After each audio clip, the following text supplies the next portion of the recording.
For listeners who are blind, have low vision, or have another print disability, which makes reading, holding a book, or turning a page difficult or impossible.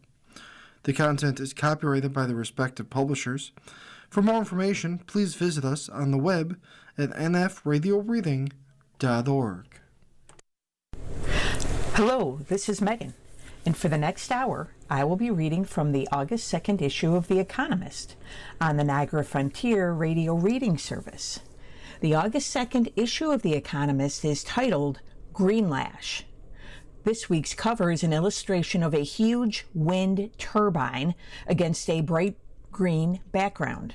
However, the wind turbine is bending, being pulled towards the ground, Gulliver-like, by Lilliputian greenlashers. Each week, The Economist sends an email out to subscribers written by The Economist's editing department explaining how it decided on the image for its cover. Here's an excerpt from that email. This week, our cover is about the greenlash against climate change policies. An increasing number of voters refuse to believe that strict net zero targets are in their interest, or, indeed, that they will bring benefits to anyone else. Some think they are being taken for chumps, paying good money to meet bad targets while businesses and people elsewhere are belching out carbon. Seeing an ever more powerful China emitting more than Europe and America combined makes them seethe. For rich countries to abandon stringent net zero targets outright would demoralize Greens, energize climate nihilists, and make sensible reforms harder. Better to find ways to ease them into the more of a guideline category. The art of the possible may sound flat, but a politics of new possibilities could put climate policy on a more sustainable footing, as well as offering hope. Our cover story, Leaders, Greenlash. The climate needs a politics of the possible. To win voters' consent, policymakers must offer pragmatism and hope. Curbing climate change was never going to be easy. The fundamental energy balance of a planet cannot be changed overnight, nor can a fossil fuel-based economy that serves billions of people be replaced without furious political objections. But today, the problem looks particularly hard. On July 29th, continuing President Donald Trump's gutting of efforts to reduce emissions, America's Environmental Protection Agency said it would renounce its main authority to regulate greenhouse gases. This goes along with his reckless attacks on climate science. In Europe, the war in Ukraine has spurred growth in defense budgets, squeezing spending on green policies, which also face renewed political opposition. Some voters think the cost of cutting emissions is too high, or should fall on others. In poor countries, which have historically emitted far less than rich ones, many resent green policies they see as foreign and heedless of the desperate local need for energy. Sensing the political winds, big global firms have gone quiet about greenery, though many still pursue it. None of this deprives the world of its technical ability to decarbonize a great deal of its economy. On that score, things have never looked better. The cost of clean energy is tumbling as the demand for it continues to grow. The problem is politics. Many people do not believe that the strict net zero targets to which some governments have tied their climate policies are in their interest, or that they will bring benefits to anyone else. Some think they are being taken for chumps, paying good money to meet bad targets, while businesses and people elsewhere are belching out carbon, chuckling as they do so. Seeing an ever more powerful China emitting more than Europe and America combined makes resentful Western voters seethe. The scientific rationale for net zero is strong, An end to warming requires the level of greenhouse gases in the atmosphere to stop increasing. That means either a world with no such emissions or one which takes as much greenhouse gas out of the atmosphere as it puts in, the net in net zero. The logic is inescapable. The political rationale is clear, too. Saying you will hit net zero by a certain date is a definite goal, easily articulated. Hard, ambitious targets have advantages. You never know for sure what can be done until you try. However, reaching net zero in the nearish future would require emission cuts to be quick, deep, and painful. For countries which have not yet seen any decline in emissions, which worldwide is most of them, the steepest cuts would have to come very early. In many cases, such scenarios are barely physically imaginable, let alone politically feasible. If a target is so hard that it cannot win consent, then it needs to be changed. But how? For rich countries to abandon stringent net zero targets outright would demoralize Greens, energize climate nihilists, and make sensible reforms harder. Better to find ways to ease them into the more of a guideline category. There will be resistance from those who believe that all problems can be solved by more political will. But as a famously iron-willed German once said, politics is the art of the possible. Some politicians get it. Mark Carney, Canada's Prime Minister and an economist, understands that in many situations, the most efficient way to reduce greenhouse gas emissions is to tax them. But many voters hate such taxes, so he has been quick to rescind the aspects of Canada's carbon pricing scheme that affect them directly. Instead of charging for pollution, many governments have subsidized its avoidance. Some subsidies have borne fruit. Extra demand has driven the virtuous cycle of larger volumes and lower prices that have seen wind, solar, and batteries become more available and cheaper. Costs are now so low that unstimulated demand will drive them even lower. The more or less guarantees a growing amount of decarbonization, come what may. Even post Big Beautiful Bill America will see its emissions shrink, albeit more slowly than they could have. Nonetheless, subsidies still distort markets and reduce emissions less cheaply than a carbon price normally would. So it makes sense to charge for emissions when it is politically feasible. For example, when it does not affect voters directly. Governments should also scrap the many subsidies that harm the climate, such as those still applied to fossil fuels. They should try harder to reduce the pain inflicted when decarbonization involves lots of ordinary people. Do not bully them into buying heat pumps when there are too few technicians to install them. Make switching to an electric car easier by building charging infrastructure and letting in cheap imports from China. Apply the same pain-reducing logic to adaptation. Marie Le Pen, the leading French populist, struck a chord when she complained that France's elite had air conditioning, but its masses did not. America will play an unusual role so long as Mr. Trump is in charge, as a cautionary tale.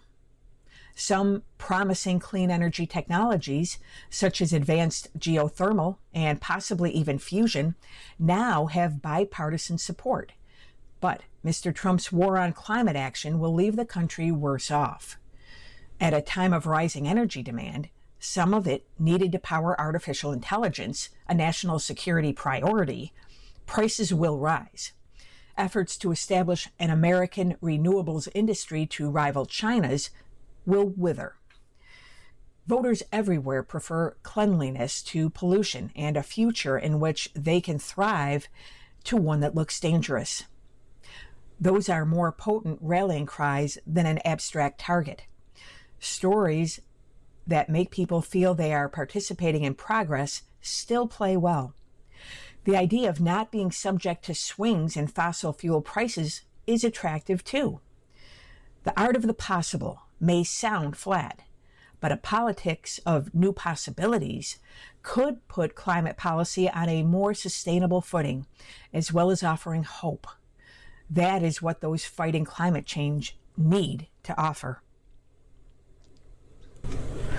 Leaders, transatlantic trade truths. What opponents of the EU-US trade deal get wrong. Internal reform matters more than external trade. The critics were quick to jump in.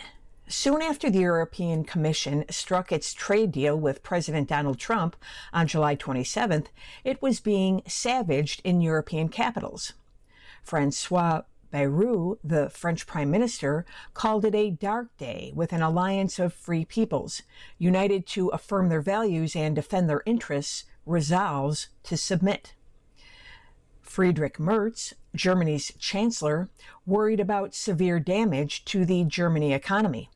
Viktor Orban, Hungary's populist leader, twisted the knife, saying that Mr. Trump ate Ursula von der Leyen for breakfast. The deal is certainly unlike any other the EU has struck before. Exports to America will face a tariff of 15%, lower than the 30% that had been threatened had no deal been struck, but nearly 10 times as high as the rate that prevailed before Mr. Trump returned to the White House. In turn, the EU will eliminate its own tariffs on imports of American industrial goods and provide easier access for some farm produce. The bloc is also expected to buy more energy from America and invest hundreds of billions across the Atlantic. For those who see trade as a zero-sum game in which deficits are for losers and exporters are winners, the EU got fleeced. The naysayers are misguided, however. Unfortunately, Mr. Trump's love of tariffs means the old days of low duties are not coming back while he is in power. And the deal is not as catastrophic as the critics claim. The EU has secured similar terms to Japan's, so its relative trading position remains the same. Cars made in Europe will no longer face higher sectorial duties, and the EU has not had to surrender its plans to regulate digital services, which mainly hit America's tech giants. Some bemoan the asymmetrical of the deal, that European manufacturers face tariffs while Americans gain market access. But trade is not a zero-sum game. European consumers will benefit from greater choice and lower prices, whereas the bulk of the tariff cost will be borne by American businesses and shoppers, even if some foreign firms do cut their prices. Last, the broader geopolitical context meant that escalation was never an attractive option for the EU. If trade were the only thing on the agenda, the bloc could have better afforded to hit back, in the hope of forcing America to relent. But it is also about security. It is about Ukraine. Maros Sefcovic, the EU's trade commissioner, has said about the negotiations. Because Europe has for decades outsourced its security to America, it needed to offer trade terms that would keep a mercurial president happy and willing to stay engaged in Europe. The EU's critics ignore the fact that its problems run deeper than a single trade deal. The economy badly needs reform, innovation, and investment, as Mario Draghi, a former head of the European Central Bank, laid out in a colossal report in 2024. Mr. Trump's 15% transatlantic tariff pales in comparison with the cost of internal trade frictions. The IMF reckons barriers within the EU amount to a staggering 44% tariff on goods and 110% on services. Europe's capital markets are too shallow and fragmented to fund risky, innovative ideas, and the continent is far from adding the extra investments needed to close the productivity gap. Rather than focusing on what America is doing wrong, The EU should look closer to home. Member states are stymieing reform. Germany is loath to boost its own capital markets, let alone integrate capital markets across Europe. France is the biggest obstacle to making more trade deals that would help diversify exporters' markets. Almost a year since the Draghi report, barely any of its recommendations have been acted on. Damaging as a trade war would have been, it might at least have shaken politicians out of their torpor. Instead of pointing fingers, the critics should roll up their sleeves. You are listening to a reading of articles and features from The Economist on the Niagara Frontier radio reading service. It is 15 minutes past the hour. Readers, block off the old chips. America is easing chip export controls at exactly the wrong time. The ban on sales to China was working and should be kept in place. In the 6 months since China stunned the world with DeepSeek, its progress in artificial intelligence, AI, has continued to impress. In July alone, 3 labs unveiled top-flight AI models, matching and in some cases even beating America's best. The bosses of America's leading model makers say that advanced AI, able to outperform the average human at all cognitive tasks, could be just a few years away. The race is not just commercial, but geopolitical. The country that gets to superintelligence first would enjoy mighty military advantages too.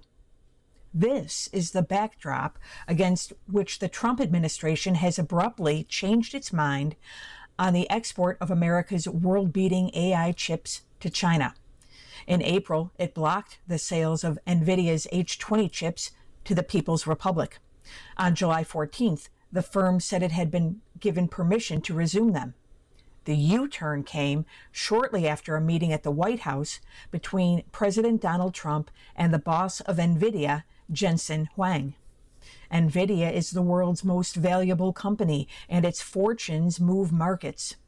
To a president who views the S&P 500 as a personal approval tracker, that may give it sway that other firms lack.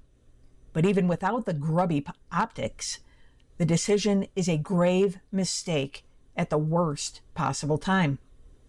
That is because as impressive as Chinese models have been, America's chip controls were clearly working. When NVIDIA devised the H20 to comply with an earlier set of rules, it inadvertently created a chip that was hobbled for training new AI models, but perfect for running them, a process called inference. Since exports of the H20 were banned in April, even the Chinese labs that had overcome the shortage of training chips to produce world-class AI models have been unable to access enough computing capacity to offer those models to paying customers. They have had to resort to relying on outsourced hosting and making the most of the limited quantity of AI chips produced by Huawei and other Chinese hardware firms. But the trend seems clear. Without H20s, Chinese companies cannot keep up with demand. And as AI adoption increases, having enough capacity for inference will become ever more important, making export controls even more potent. America's ban on the export of H20s, in short, has impeded China's progress in AI. It seems perverse for America, engaged in an arms race with China, to give up this advantage. Moreover, rapid progress in AI argues for restricting chip sales now, even if that ends up boosting China's hardware industry in the longer term. There is no question that blocking Chinese firms' access to foreign inputs has stimulated demand for Chinese alternatives. It has turbocharged innovation and the development of an alternative ecosystem in a way that even President Xi Jinping and his deep pockets could not manage. China's domestic chip makers remain years behind the industry's cutting edge, but export controls have strengthened their commercial incentive to catch up. America thus faces a trade-off. It can limit China's AI software industry today at the expense of emboldening its AI hardware industry in the longer term, or vice versa. Mr. Trump's AI advisor, David Sachs, says allowing chip exports will make China dependent on America's technology ecosystem and discourage it from developing its own. The more Chinese firms use NVIDIA's chips, goes the argument, the harder it will be for Huawei and other local firms to develop a commercially viable alternative. America's Commerce Secretary says he wants China to be addicted to American chips. Yet, given the stakes of the AI race, the risk that China's hardware supply chain will be strengthened in the long run is worth taking. The fiendish complexity of chip making means catching up will take many years. And if there is even a small chance that the time frame for AI development suggested by America's AI leaders is correct, the race for superintelligence may have been won by 2030. Accordingly, America should do everything it can to win that race in the short term, even if that means it fails to hamper the development of China's hardware industry in the longer term.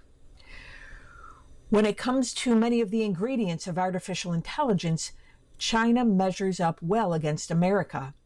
It has deep reservoirs of talent, data, and capital, and plenty of power-generating capacity. Chips, however, are its Achilles heel. As artificial intelligence models wow the world, and even bigger advances loom on the horizon, it is foolish for America to give its main geopolitical rival any assistance. Leaders, the What For Declaration. In recognizing Palestine, Britain and France won't advance peace. They could even set it back. Gaza is in the grip of an incipient famine amid a futile war that neither Hamas nor Israel appears ready to end. In an attempt to highlight the suffering of the Palestinians, stop the fighting, and save the idea of two countries for two peoples, Britain and France have in recent days both taken decisive steps towards the recognition of a Palestinian state. The Economist wholeheartedly shares those aims, but we doubt that recognition will further them. Indeed, we worry that recognition on the terms set out by Britain and France could get in the way. France moved first on July 24th when its president, Emmanuel Macron, announced that he will recognize Palestine at the UN General Assembly in September. 5 days later, Britain's Prime Minister, Sir Keir Starmer, said that Britain would follow suit, but added that he would hold back if Israel stopped the war, clearly committed itself to a two-state solution, and pledged not to annex Palestinian territory in Gaza or the West Bank. Those demands are unlikely to be met, meaning that Britain, too, is likely to go ahead. It is easy to depict this as virtue signaling by unpopular leaders keen to curry favor at home. Mr. Macron has lost much of his domestic authority. Sir Keir is losing control over his own party, which is strongly pro-Palestinian, with grave implications for the rest of his term in office. Despite this, France's president and Britain's prime minister deserve to be taken at face value. The chief test of their announcements, in other words, is whether recognition is likely to advance their aims in the Middle East. One answer put forward by President Donald Trump is that recognition is simply irrelevant. He scoffed that Mr. Macron's pledge doesn't carry any weight. You can see what he means. Given that 147 of the 193 members of the UN already recognize a Palestinian state, 2 more are unlikely to make much difference. However, although Britain and France no longer matter as they used to, they still count for something, which is one reason Israel's government has reacted angrily to their change in policy. As permanent members of the UN Security Council and members of the G7, they are keen to sway other countries that are considering recognition. And sure enough, on July 30th, Canada said it would also recognize Palestine in September, subject to some conditions. Britain has an added historical role because in the Balfour Declaration issued in 1917, it acknowledged the need for a Jewish homeland and promised to help to bring one into being. To the extent that either country has any influence, even at the margin, they should surely use it. Or what is influence for? The argument for acting now is that the Israeli government, under its Prime Minister, Benjamin Netanyahu, will be shocked into realizing that his country is losing the support of even long-term allies. Britain and France cannot compel Israel to change course, but in order to avoid becoming a pariah, Mr. Netanyahu may sue for peace. Because America is not pressing Israel forcefully enough, Europe's two main diplomatic powers must step in. It is a weak foundation on which to rest Middle East policy. For one thing, Mr. Netanyahu and his ministers are more likely to dig in their heels than suddenly give ground. Many of them assess, correctly, that European governments will condemn them whatever they do. Yielding to demands today will only lead to more tomorrow. Some in Israel have concluded that they should do whatever they want now, despite criticism from abroad, and try to rebuild relations later. If Israel has already paid the, albeit small, price of recognition, Mr. Netanyahu and his government may, if anything, become more extreme.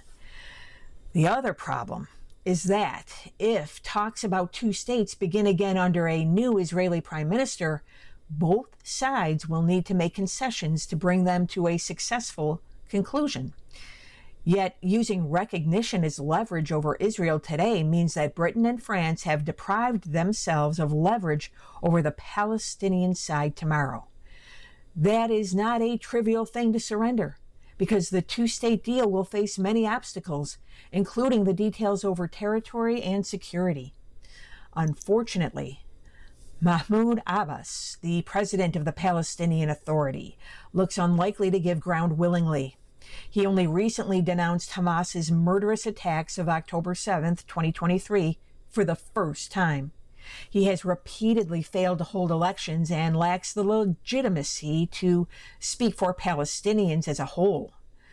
In the immediate future, that same logic confounds Sir Keir's wheeze to make recognition of Palestine a threat rather than a promise.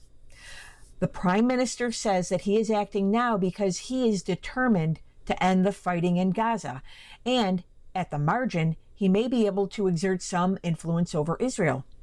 But he has not threatened to withhold support for recognition if Hamas refuses to release hostages or to end the war. That potential reward gives Hamas an incentive to block a ceasefire under the UN General Assembly in September. Yet, once Hamas has pocketed Britain's prize, Sir Keir will have lost his leverage over Israel. It is a self-defeating policy that fails on its own terms, even supposing Israel is susceptible to pressure. The truth is that Britain and France have most influence over Israel indirectly through Mr. Trump. He is the only leader who can press Mr. Netanyahu into the ceasefire he says he wants. America is essential for keeping alive the prospect of lasting peace. Alas, by moving to recognize a Palestinian state, Britain and France have lost influence with him, too. Briefing. Nothing to see here. America is slashing its climate research. Hear no science, see no science, speak no science. The Global Change Research Act of 1990 requires the American government to regularly produce national climate assessments, weighty scientific tomes that detail the impacts of climate change and the ways in which people and businesses throughout the nation might best adapt to them. John Holdren, who was Barack Obama's science and technology advisor, recalls that when he visited the offices of mayors and city planners and governors, they would ask me to sign their copies of the document because they found it so useful. Unsurprisingly, President Donald Trump's administration has stopped all work on the current sixth assessment. It has fired some of the federal employees who would work on it and terminated its contract with a consultancy which would have produced it. But that is not enough. The past assessments are being disappeared. In July, the government website hosting the reports was taken down. A spokesperson for NASA promised they would be put up on the agency's site instead. NASA now says that is not going to happen. Project 2025, a blueprint for the second Trump administration published by the Heritage Foundation, a hard-right think tank, called for a whole-of-government unwinding of previous climate fanaticism. The unwinding is being undertaken with both zeal and an impressively petty attention to detail. The White House's proposed budget of 2026 would reduce funding for the National Oceanic and Atmospheric Administration, NOAA, a federal agency which oversees atmospheric science and a lot of environmental monitoring, by $2.2 billion. That's 27%, functionally dissolving its research arm. Hefty cuts to staff and programs at other agencies, including the National Science Foundation, the Environmental Protection Agency, the EPA, and NASA, would do away with the bulk of federally funded climate science, including one effort as iconic as it is vital. The EPA is also disavowing its past research. On July 29th, Lee Zeldin, its boss, said the agency was going to rescind the endangerment finding, which underpins its powers as a greenhouse gas regulator, because the science behind it had been warped. Congress is resisting some of this. Its members are particularly opposed to cutting the budget of the National Weather Service, which NOAA runs. The warnings it issues ahead of disasters like hurricanes or the deadly floods that recently hit Texas are not the sort of thing you want to have defunded if climate change turns around and bites your constituents. But let it not be said that the administration lacks a rationale for its actions. Recent cuts to a climate modeling program at Princeton were justified on the basis that it increased young people's climate anxiety. You are listening to a reading of articles and features from The Economist on the Niagara Frontier Radio Reading Service. It is 32 minutes past the hour. The United States, after the floods. America is remaking its disaster relief system. The administration hopes to undo perverse incentives. 5 years ago, the people of Calcasieu Parish had their annus horribilis. Within 10 miserable months, this corner of southwest Louisiana earned the unenviable distinction of 4 presidential disaster declarations. In August 2020 came Hurricane Laura, a storm so vicious that it peeled roofs off homes as if they were lids on tin cans. Buildings swayed like cruise ships and devices to measure wind speed broke. Next came Hurricane Delta, then Uri, a winter storm, then a bad bout of flooding. After Joe Biden stepped in, government men in polo shirts and khaki trousers arrived with checkbooks. An area built by oil, gas, and petrochemicals was rebuilt partly by Uncle Sam. Calcasieu Parish, the Louisiana term for a county, is a good place to consider America's system of disaster response and what might become of it under President Donald Trump. He thinks the federal government pays too much and that states should bear more of the cost. Initially, he spoke of eliminating the Federal Emergency Management Agency, FEMA, which oversees relief. After a flood in Texas in early July killed more than 135 people, Mr. Trump softened. Now his administration talks of making FEMA more efficient. Still, the direction of travel is clear. Already a fifth of the agency's permanent staff have left. The president is denying some governors' aid requests and taking longer to approve others. And the Homeland Security Secretary, who sits atop FEMA, insists on personally approving expenditures above $100,000. Mr. Trump's approach will bring changes both harmful and salutary. If he follows through, poor, hazard-prone places such as Louisiana will suffer the most. The state gets nearly $1 billion on average from FEMA per disaster. It cannot possibly fill that gap. Louisiana, says Craig Colton, the Emeritus Professor of Geography at the State University, excels at getting others to pay when it runs into trouble. There lies the potential for changing perverse incentives. A paradox of disaster policy is that aid comes from the federal government, but decisions about land use, where and how to build, are made locally. This creates a moral hazard. Localities forego insurance and pursue development in disaster-prone places, then expect a bailout. Mr. Trump's approach should force states to think proactively about reducing their risk amid the ravages of climate change, says Susan Crawford, an Emeritus Professor at Harvard Law School. In time, that ought to constrain losses. Over the past half-century, the federal government has assumed an ever larger role in relief. Initially, it limited itself to flood control and repairs to public infrastructure. In the 1960s, it began offering subsidized business loans, subsidized crop insurance, and subsidized flood insurance to households. Mission creep continued. 70 years ago, the share of local catastrophe losses borne by the federal government was less than a tenth. Today it is at least half, and sometimes much more. The federal government is not just doing more during each disaster, it is also showing up for more of them. The president has the authority to declare one, which turns on the money tap. Over the past decade or so, the president declared 63 a year on average, up from 25 in the 1980s. Meanwhile, some hazards are getting more severe because of climate change and more costly because of population growth in disaster zones.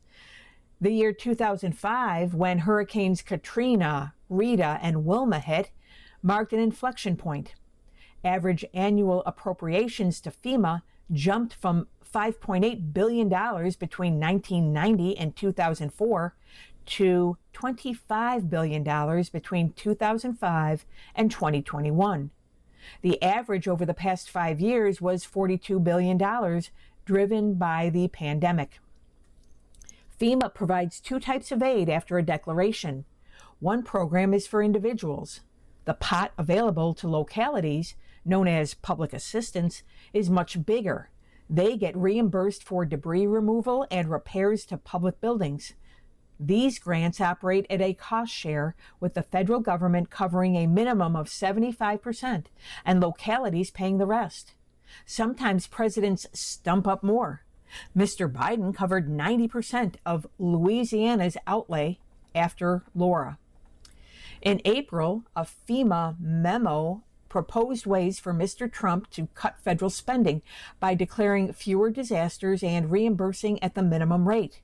This will impact victims differently depending on where they live. FEMA comes to town when damages exceed a certain threshold, a state's population multiplied by $1.89. Thus, populous ones already have experience handling sizable disasters on their own. Texas, for example, will normally not get FEMA help for anything under $60 million. Federal aid evens out disparities between rich and poor places. Mr. Trump's cuts, if they happen, will make recovery more difficult for the hard up, but it should discourage risk-taking.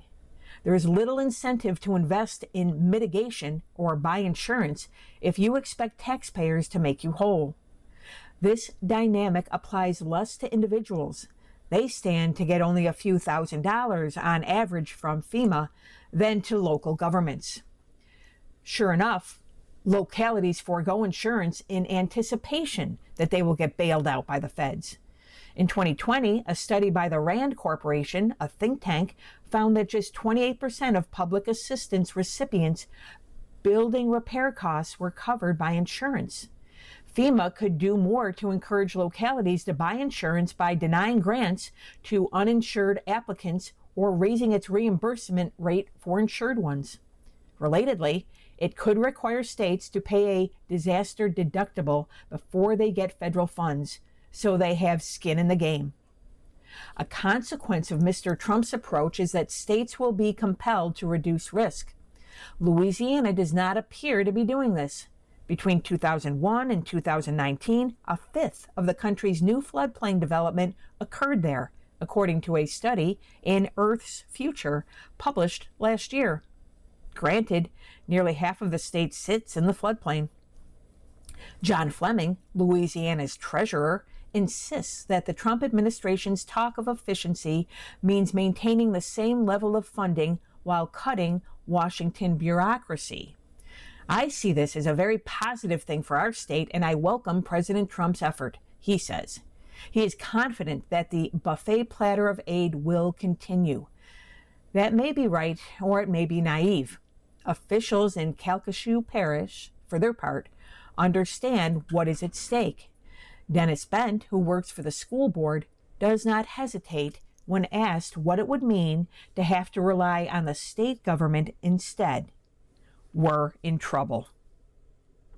The United States, small and beautiful. Modular homes are helping LA's wildfire survivors rebuild. Could factory-made units ease America's housing shortage too? On the evening of January 7th, Steve Gibson and his wife Charlotte saw a glow in the sky. We opened the door and the streetlights were out, but there were embers in the air, he recalls. The Eaton fire was closing in on their little house in West Altadena. Their home burned, along with more than 16,000 other buildings across Los Angeles County that month. The 6 months since have been a confusing whirl of hotel stays, paperwork, and questions about how to rebuild. Mr. Gibson craved speed, so he turned to Cover, a startup that builds granny flats. Americans call them accessory dwelling units, or ADUs, at its factory south of Los Angeles. Prefab homes have enjoyed a surge of interest since the fires. Groups of victims visit Cover's factory. Samara, a firm founded by former Airbnb executives, offers tours of a model home in nearby Thousand Oaks, which survivors come to visit most weekends. The startup is working with Steadfast LA, a nonprofit run by the city's business elite, to donate modular homes to people who can't afford to rebuild. The American Enterprise Institute, a conservative think tank, reckons America could be short roughly 6 million homes, and that California's deficit is 1.8 million.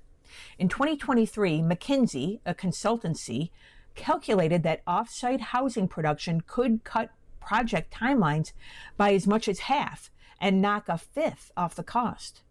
Factories that use automation are more able to withstand labor shocks during, say, a pandemic or a mass deportation campaign. Prefab homes are common in Japan and the Nordics, but make up only about 3% of America's existing housing. Could that change? The mini boom in modular housing that is coming to LA could portend wider adoption if the industry can shore up several weaknesses. Unlike construction crews, which are hired for specific jobs, factories need to run constantly to be efficient. That requires having a pipeline of homes to build, even when interest rates and the cost of lumber and steel are high, as they are now. Tragically, climate change may help. Helping rebuild communities after fires, which are growing in frequency and severity, is keeping factories humming. The state of Hawaii is building 450 modular homes to temporarily house 1,500 survivors of the fire that razed Lahaina in 2023. Mike McNamara, Samara's boss, sees the fire-resistant features of its homes, metal roof, no attic, air filters, as a big selling point. But some Altadena residents worry that untested prefab startups will try to capitalize on their plight. Lenders are leery of modular housing, so most people who can afford a prefab granny flat are already wealthy.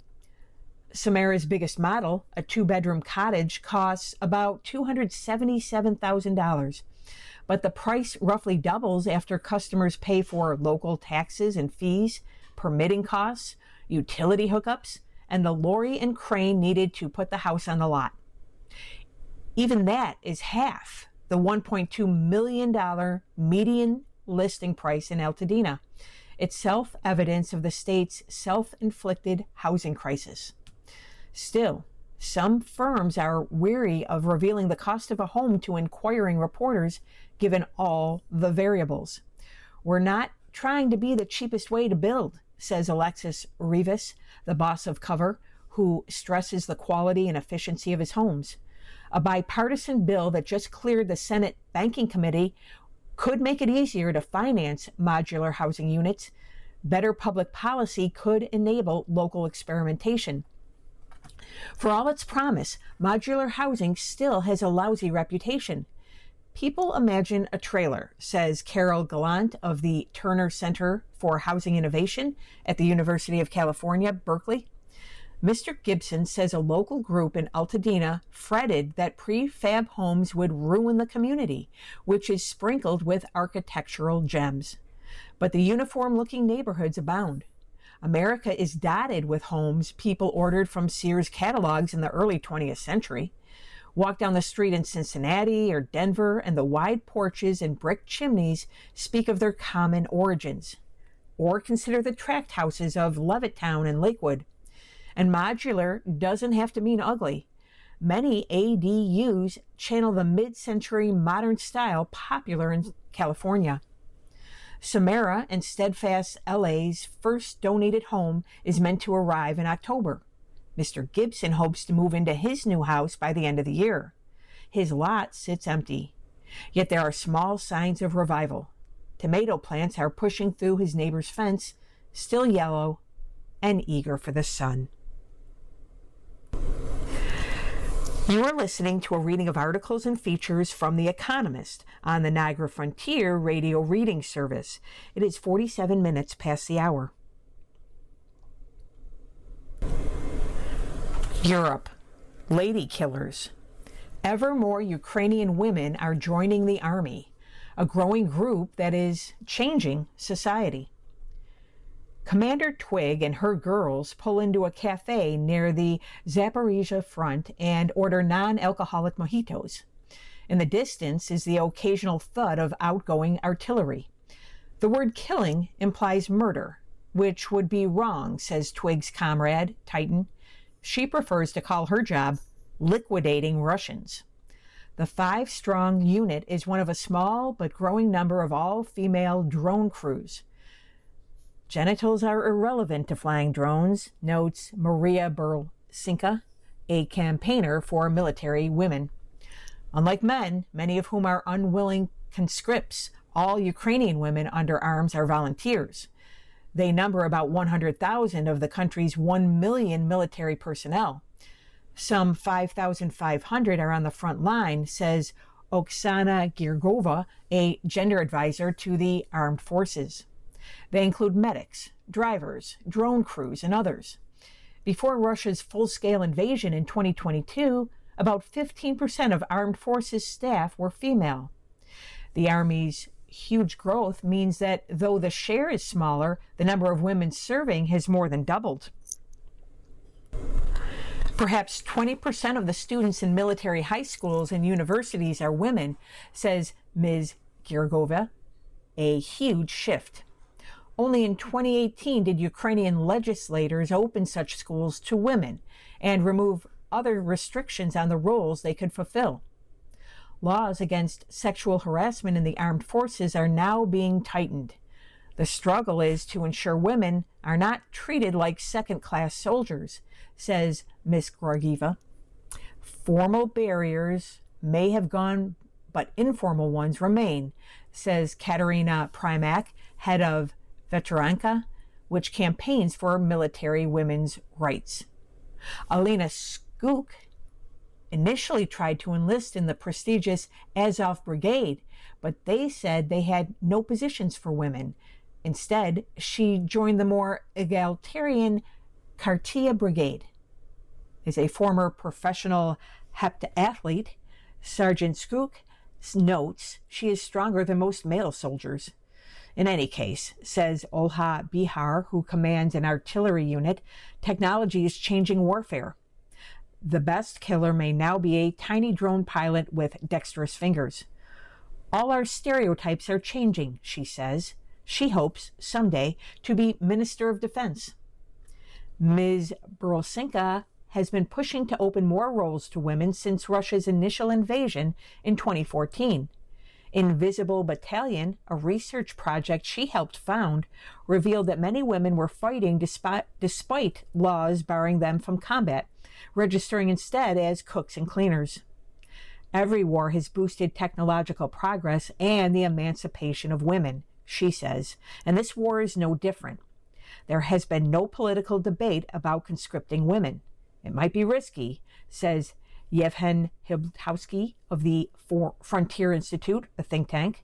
Ukrainian leaders may fear that the Russians would smell strategic weakness if the topic were opened. But with yawning gaps in recruitment, the idea cannot be ignored forever. Not everyone is on board.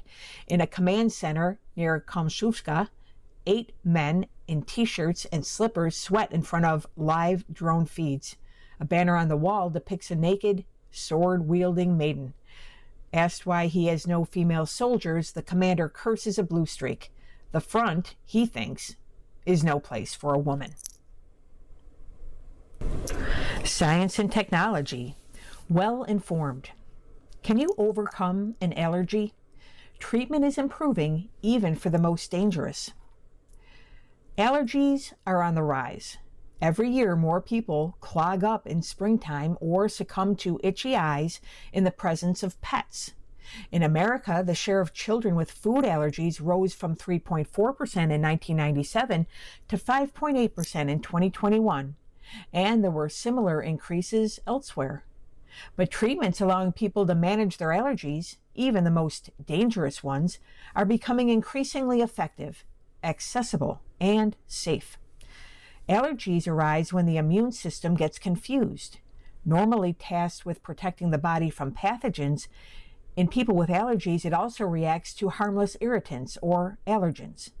In overactive immune systems, proteins responsible for recognizing dangerous invading parasites, known as immunoglobulin E, IgE, antibodies, start to become sensitive to allergens too. This can cause them to raise the alarm each time they come into contact with the allergen, which prompts the body to produce a signaling chemical known as histamine. When the body is under threat from a parasite, histamine can help expel it by producing mucus and provoking coughing. But for people with allergies, the response can go overboard, causing allergic symptoms such as wheezing and hives. In the worst case, histamine can provoke a whole body reaction known as anaphylactic shock, which can block the airways and cause suffocation. Desensitization is possible. A family of treatments known as immunotherapies work by repeatedly exposing the body to tiny and gradually increasing amounts of allergen. For common allergens such as pollen and dust mites, immunotherapy in the form of drops, shots, or tablets is now common and highly effective for most people. Progress has been slower for food allergies, in part because they carry a higher risk of anaphylaxis. The outlook has started to brighten. In 2020, America's Food and Drug Administration approved the first oral immunotherapy for children with peanut allergy, a powder containing peanut protein. Children who take the powder with food react less, but the increased dosage must be given under medical supervision to avoid reactions, and children should still follow a strict peanut-free diet. Options that could allow patients to increase their tolerance more safely are on their way. Companies are developing immunotherapies based on small fragments of allergen proteins called peptides. These seem to increase tolerance to the allergens without setting off harmful immune reactions. Another avenue is blocking IgE antibodies. In a trial in 2024, 79 of 118 people with allergies to several foods were able to ingest 600 milligrams of their allergens after taking a monoclonal antibody called omalizumab for 16 to 20 weeks, compared with only 5 of the 59 participants in the control group. As patients must keep taking omalizumab to feel its effects, some researchers hope to prescribe it to patients while building their tolerance through regular or peptide immunotherapy. The burst of innovation is particularly good news for allergic adults because the immune system becomes less flexible with age. Adults are harder to treat than children and are often excluded from immunotherapy trials. This too is changing. The omalizumab trial from 2024 included a small number of adults. And in April, an adult-only trial showed that standard oral immunotherapy, done carefully over months, could build patients up to a dose of 4 daily peanuts. You've been listening to a reading of articles and features from the August 2nd issue of The Economist. Your reader has been Megan. Thank you for listening. Coming up next in the Niagara Frontier Radio Reading Service, we have episode number 1 of The Bones Beneath My Skin by T.J. Klune. Following that, at 11 is the Wall Street Journal, and at midnight is a rebroadcast of this morning's USA Today. Stay with us for these readings and more. You're listening to your Niagara Frontier Radio Reading Service. Our volunteer radio readers broadcast daily readings 24 hours a day of newspapers, magazines, books, and other printed matter. People who are blind or have a print disability throughout Western New York and Southern Ontario's Niagara Peninsula are provided special reading radios. This year, the Niagara Frontier Radio Reading Service marks almost 40 years on the air. A broadcast signal is provided at no charge by WNED. Radio Reading Service studios are at 1199 Harlem Road in Cheektowaga. The Niagara Frontier Radio Reading Service website is nfradioreading.org. For more information, call us at 716-821-5555.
The following program is intended for listeners who are blind, have low vision,